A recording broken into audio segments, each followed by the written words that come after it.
Shlomo, and welcome back. This is Elke with another episode of the differences between Protestantism or evangelicalism and the Syriac Orthodox faith. Today, I want to focus on yet another topic in our list, and that is the topic of confession. And as usual, we begin with a Protestant perspective on this. So, the Protestant perspective is that the confession is only ever done to God directly. So if I have sinned, I will be very mindful of that. I will be very repentant of that.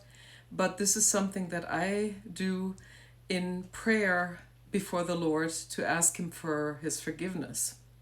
Now, I have seen it practiced as an evangelical that you might go to a very trusted other believer, a good friend, a sister or brother that can help you, strengthen you in the faith, and that you have some level of accountability to, and that you might share some of these things that have happened in your life that you consider sinful. And you might ask them to pray with you to the Lord.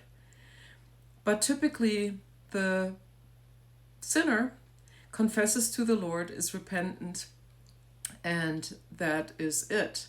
Now, I have seen in various Christian denominations that there typically is a prayer to kind of spend some moments in thought about where I may have sinned and to confess that to the Lord directly as part of a congregational quiet time before the Lord, where we might think about where we may have sinned in the week prior, the weeks prior, depending on how long it was since we last were there to take communion. Now remember, communion is not necessarily taken every week in a Protestant church, so it may only be every other week, it may only be every 4 weeks, it may only be several times a year. That really depends on the Protestant group that you are a member of. But typically it does involve, before taking communion, this time of just looking introspectively at where I may have gone wrong before the Lord and confess that sin to the Lord, even if I already prayed a prayer by myself before. So this is the concept of confession as I've experienced it as an evangelical. Now, switching to the Syriac Orthodox side, of course it's very different. So here we have confession as an actual sacrament, one of the 7 sacraments that are typically listed for the Syriac Orthodox Church. And you also have to remember these sacraments are not a cut and dried list. There are many sacraments in our liturgical life, in the church life, that are not necessarily called out as a particular sacrament. But the ones that we do typically list, the 7 contain confession as an element. Now, one of the things you have to understand that back in the days of old, confession was something you did as an individual before the entire congregation. Now, mind you, the congregations weren't as big as some of our churches are today. But this was actually based on 2 particular verses, and I'd like to read those to you. Again, I'm reading from the English translation of the Peshitta, and the first one is found in Acts 19:18. And here it says, "Many of those who believed came and told of their foolish actions and confessed whatever they had done." So this was part of how confession was done. Another verse that we can look at is from the book of James, and here in particular in St. James writes in chapter 5, verse 16, "So now confess your faults to each other and pray for each other to be healed, because a prayer offered by a just person has great power." So again, confession was something you did before the entire congregation and were then absolved by the priest. Now, over time, this proved to be impractical both for size reasons, but also for just confidentiality reasons, because there is something that you may not have wanted to speak of in front of the entire congregation. So little by little, these practices changed. And especially in the Syriac Orthodox Church, we have seen quite a bit of change. There's a fascinating paper that was sent to me by one of our archbishops that I've been studying, and I'd like to write actually a Substack about it. And that talks about the changes that we experience in the Syriac Orthodox Church in relationship to confession.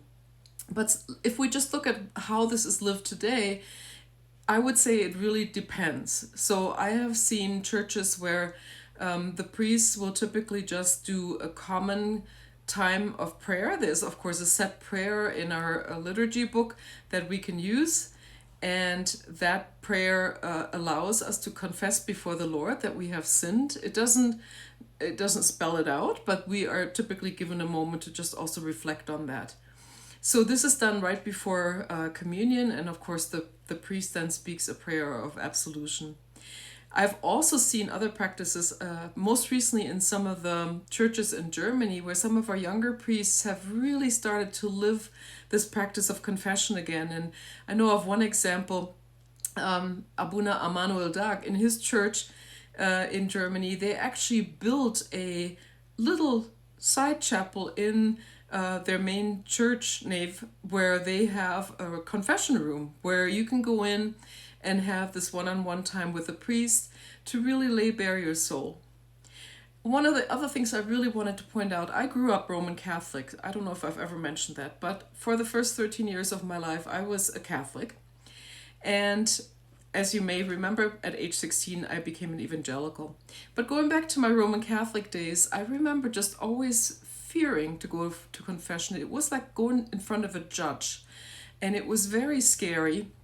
And I always felt like I walked away with punishment, pray 50 Hail Marys or whatever it might have been that the priest told us to do once we confessed our sins.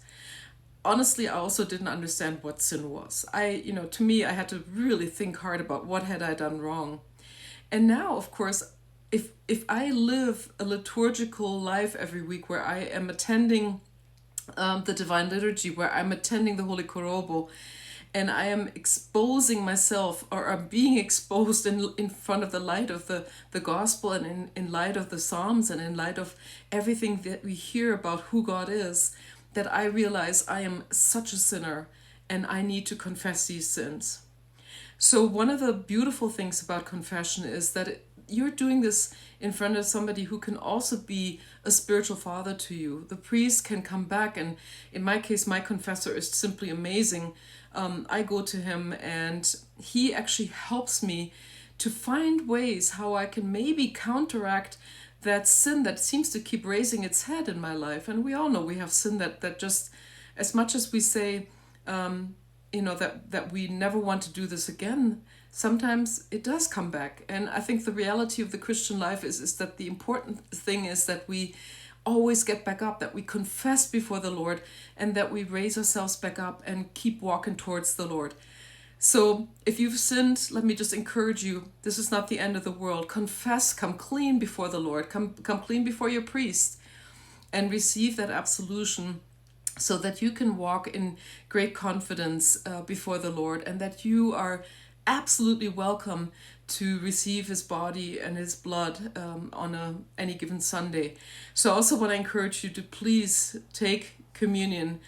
The body and blood of Christ are something that my spiritual father always reminds me is what the road nourishment is for my walk as a Christian, that I actually can live because of the body and the blood of Christ living in me and shaping me. So I wanted to encourage you to seek out confession, speak to your priest. I know in some parishes it's kind of a not so happening thing right now in the Syriac Orthodox world, but ask your priest, keep asking, and also find your priest or somebody who is a spiritual input in your life, whether it's a monk or a priest or a bishop. If you can build that relationship to have a spiritual father, it could be a nun as well. Of course, I know those are kind of rare, especially in my part of the world here, but have somebody who can input in your life so that that confession becomes just a really working part of your life, where you see growth time and again as you go to confession.